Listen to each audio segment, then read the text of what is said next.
স্বভাব। মানুষের এই স্বভাব কিন্তু খুব গুরুত্বপূর্ণ বিষয়। এটাই নির্ধারিত করে দেয় যে সংসার তাকে ভালোবাসবে নাকি ঘৃণা করবে। এটাই নির্ধারিত করে দেয় যে তার আপনজন মানে তার প্রিয়জন তার সাথে থাকবে নাকি তার থেকে দূরে চলে যাবে। এবার স্বভাব কেমন হওয়া উচিত? কিছু মানুষ বলবেন যে স্বভাব চন্দ্রমার মতো হওয়া উচিত, অত্যন্ত সুন্দর এবং শীতল। কিন্তু চন্দ্রমা নিজেও তো সূর্যের কাছে নিজের প্রকাশের জন্য ঋণী। সূর্যের মতো হয়ে উঠুন।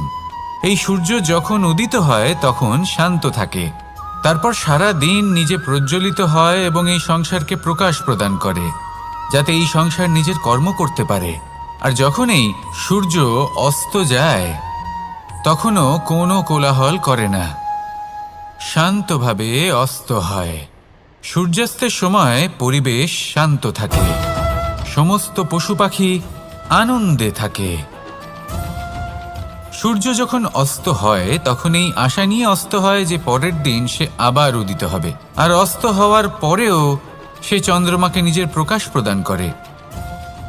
যদি আপনিও নিজের উত্থানের সময় অহংকার না করেন এবং নিজের পতনের সময় দুঃখী না হন, আর জীবনে অন্ধকার ঘনিয়ে আসার পরও আপনি অন্যদের সাহায্য করেন, তাহলে সূর্যের মতো আপনি আবার উদিত হবেন, এই সংসারকে প্রকাশ প্রদান করতে পারবেন, সাফল্য লাভ করতে পারবেন।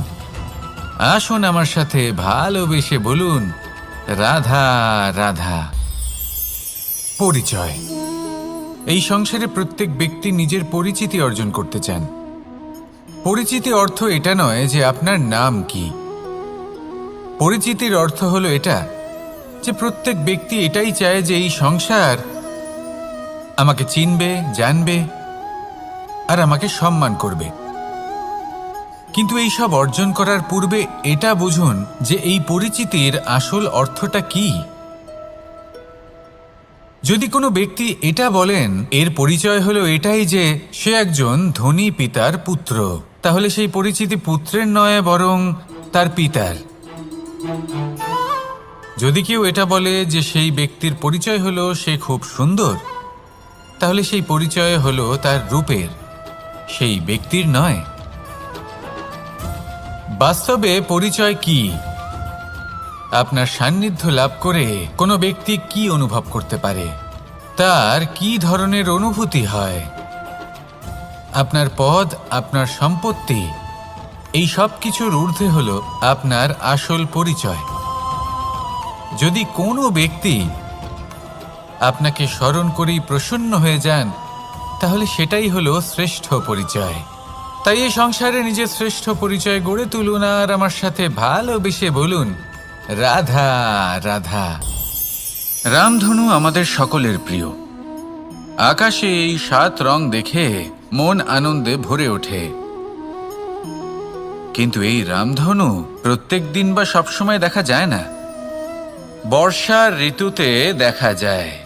যদি আপনি এই 7টি রং দেখতে চান, এর আনন্দ উপভোগ করতে চান, তাহলে বর্ষাকে সহ্য করতে হবে, সেই তীব্র বায়ু সহ্য করতে হবে যা বর্ষা ঋতুতে প্রবাহিত হয়। ঠিক সেভাবেই যদি জীবনে 7টি রঙের সুখ অনুভব করতে হয়, তাহলে সমস্যার বর্ষণও সহ্য করতেই হবে, তবেই তো সেটা লাভ করতে পারবেন। মনে রাখবেন, একটি ছোট্ট শিশু যখন তার খিদে পায় তখন কিন্তু সে নিজে মাকে সেটা জানাতে পারে না, বলতেও পারে না। তাকেও কিন্তু সেই খিদের যন্ত্রণা সহ্য করতেই হয়। আর যখন সেই যন্ত্রণায় সে কাঁদতে থাকে তখন মা বুঝতে পারেন যে সেই ছোট্ট শিশুটির তো খিদে পেয়েছে, তখন তার খিদে দূর হয়। বসে থেকে এই সংসারে কোনো কিছুই লাভ করতে পারবেন না। যদি সুখ ভোগ করতে হয় তাহলে যন্ত্রণাও সহ্য করতে হবে, পরিশ্রমও করতেই হবে। তাহলে সাহসের সাথে সব যন্ত্রণার সম্মুখীন হন, শৌর্যের সাথে পরিশ্রম করুন, আর আমার সাথে ভালোবেসে বলুন, রাধা রাধা। সাফল্য। আমরা সবাই জীবনে সাফল্য লাভ করতে চাই, প্রত্যেক ব্যক্তি এটা চান যে নিজের নিজের কর্মক্ষেত্রে তিনি যেন সর্বশ্রেষ্ঠ হয়ে থাকেন। এবার আমাদের মধ্যে কেউ এটা মানুক বা না মানুক, আমরা সবাই এটা জানি, কোথাও না কোথাও নিজেদের মনে মনে আমরা এটা জানি যে আমরা সম্পূর্ণ নই।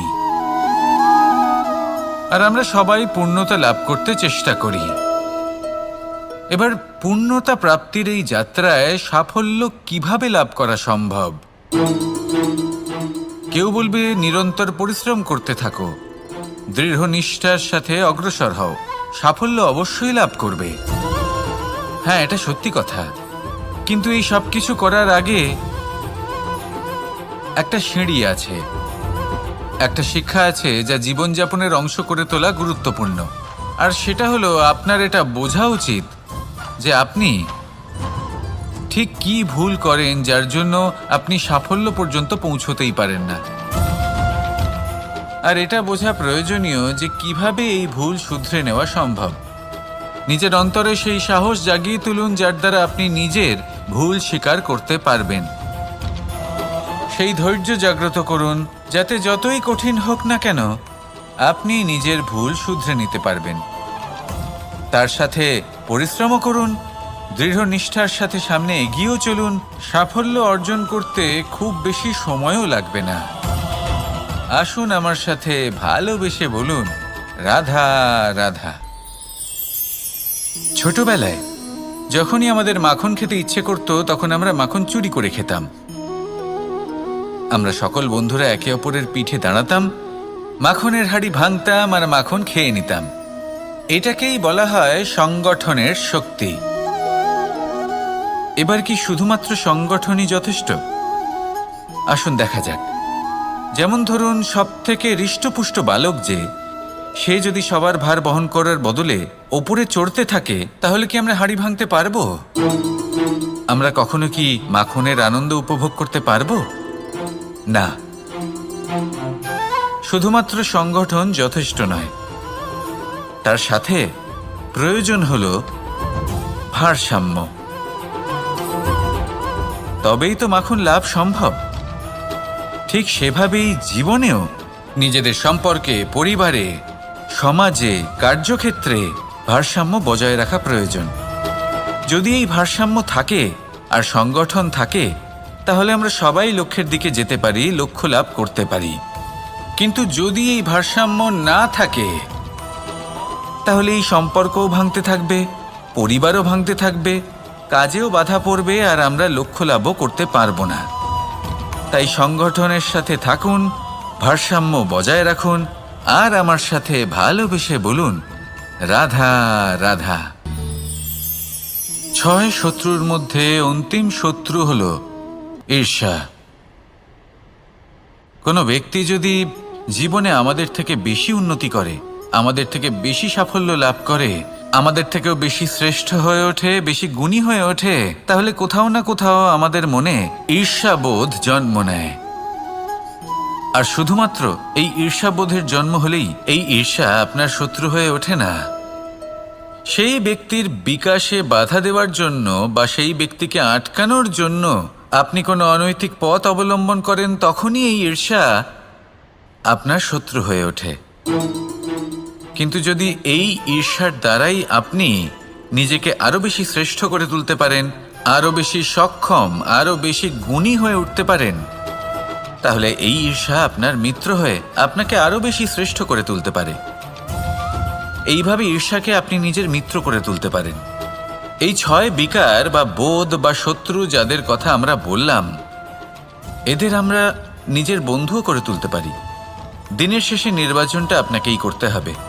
নিজের এই মনকে অত্যন্ত শক্তিশালী করে তুলুন, তবেই গিয়ে আপনাকে এই সব শত্রু সাহায্য করবে অগ্রসর হওয়ার জন্য। আসুন আমার সাথে ভালোবেসে বলুন, রাধা রাধা। এই সৃষ্টিতে প্রত্যেক ব্যক্তিকে সময়ের সামনে নতমস্তক হতেই হয়, আমাকেও। আজ এই সময়ের সামনে নতমস্তক হয়ে আপনাদের আমি বিদায় জানাচ্ছি। কিন্তু মনে রাখবেন, यदा यदा हि धर्मस्य ग्लानिर्भवति भारत अभ्युत्थानम् अधर्मस्य तदात्मानं सृजाम्यहम्। অর্থাৎ যখন যখন ধর্ম বিলুপ্ত হয়ে যাবে, সাধুগণ কষ্ট পাবেন, আমি আসব। কিন্তু এই ধর্ম আসলে কি?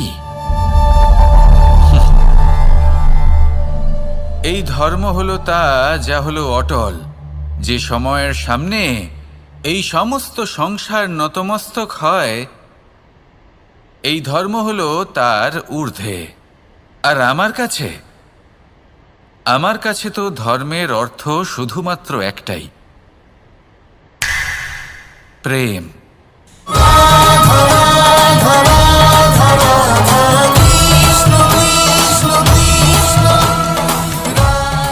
প্রেমই হলো ধর্ম, প্রেমই হলো অর্থ, প্রেমই হলো কামনা, প্রেমই হলো মোক্ষ। এই প্রেম হলো সৎ, এ হলো সনাতন। এই প্রেম নশ্বর নয়। আর সেই জন্যই যখনই এই প্রেম বিলুপ্ত হবে, আমরা আসব। চলে গেলেও আপনাদের সাথেই থাকব, কারণ রাধা এবং কৃষ্ণ শুধু নারী পুরুষ নয়, ওনারা প্রেমের প্রতীক। প্রেম শুধু দুজন প্রেমীর মধ্যে হয় না, প্রেম তো সর্বব্যাপী। আর যখনই এই প্রেমকে খুঁজবেন, এই প্রেমকে খুঁজে পাবেন। কখনো মাতা পিতার মধ্যে, কখনো ভাই বন্ধুদের মধ্যে, কখনো মিত্রদের মাঝে বা প্রকৃতি বা জীবের মাঝে, কখনো এই মাতৃভূমির মাঝে, আর কখনো দরিদ্র সেবার মাঝে। যখনই এই প্রেমকে খুঁজবেন, কোনো না কোনো রূপে এই প্রেম নিজে পথ হেঁটে আপনার কাছে অবশ্যই আসবে। শুধু নিজের চোখ বন্ধ করুন, আমাদের সাথে আসুন, আর ভালোবেসে বলুন, রাধা রাধা।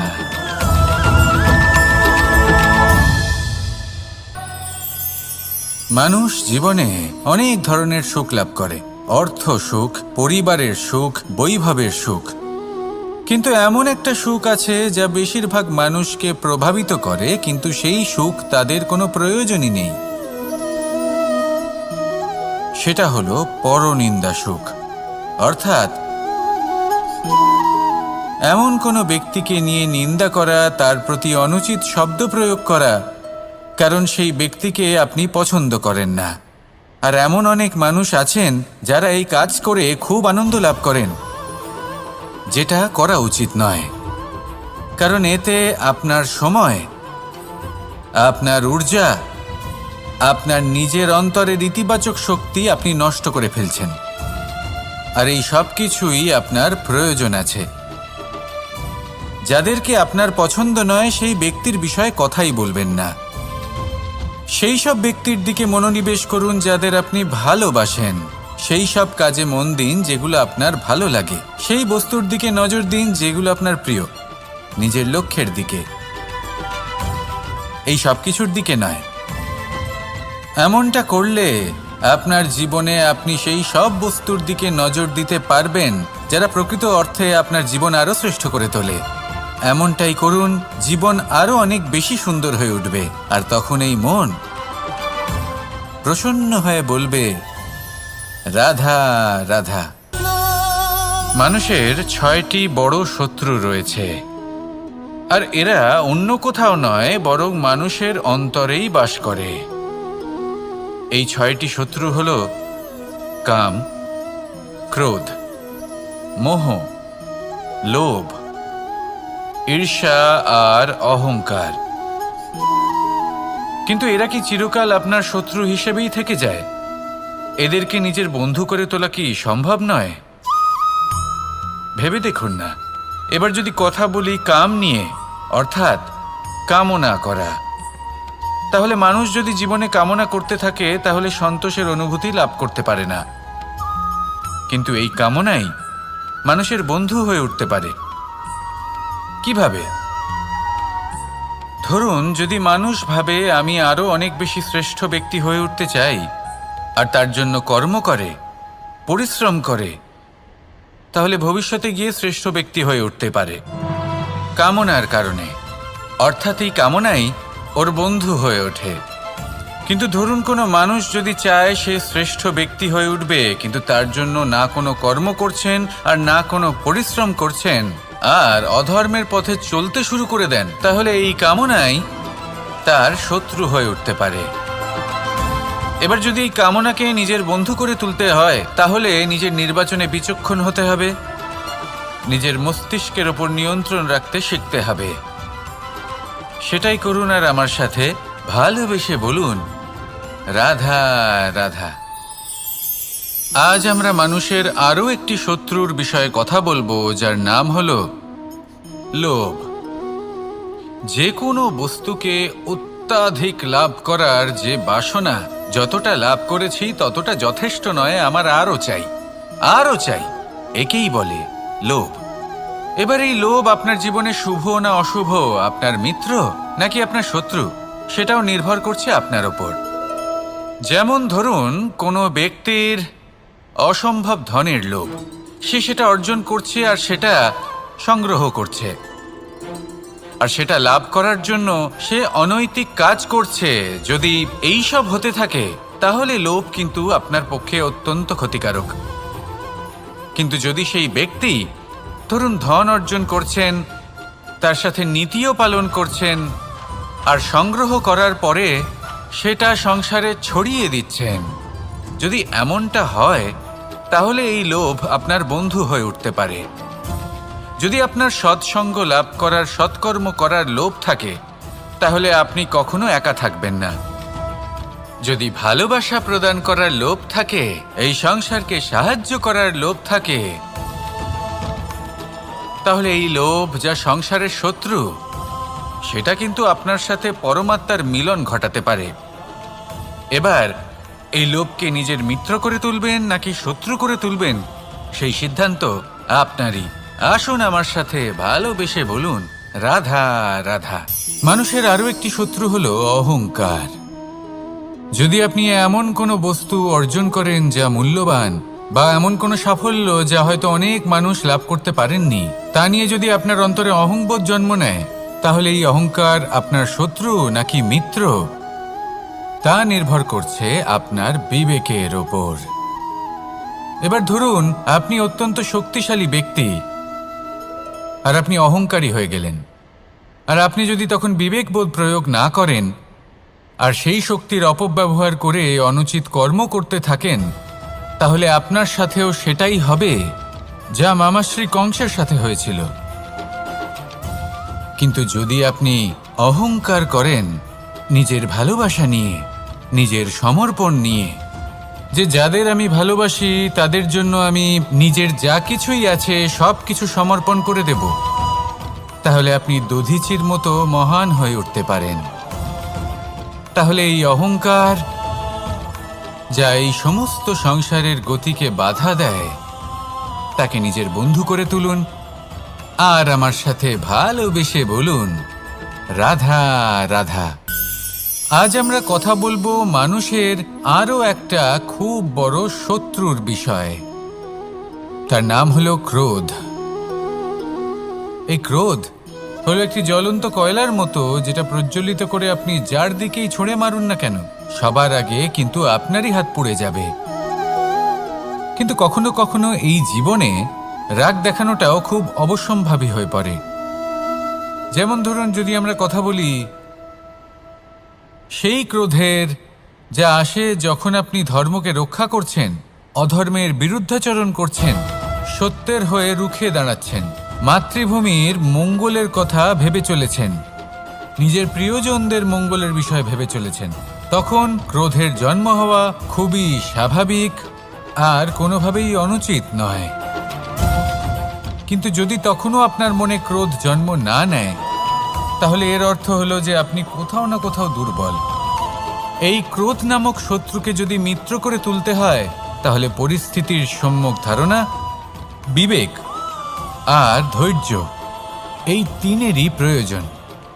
তাই এই ক্রোধকে নিজের মিত্র করে তুলুন আর আমার সাথে ভালোবেসে বলুন, রাধা রাধা। মোহ, কারোর প্রেমের মোহ, কারোর সঙ্গলাভের মোহ, কোনো বন্ধনের মোহ, কখনো বা ধনের মোহ, ঐশ্বর্যের মোহ।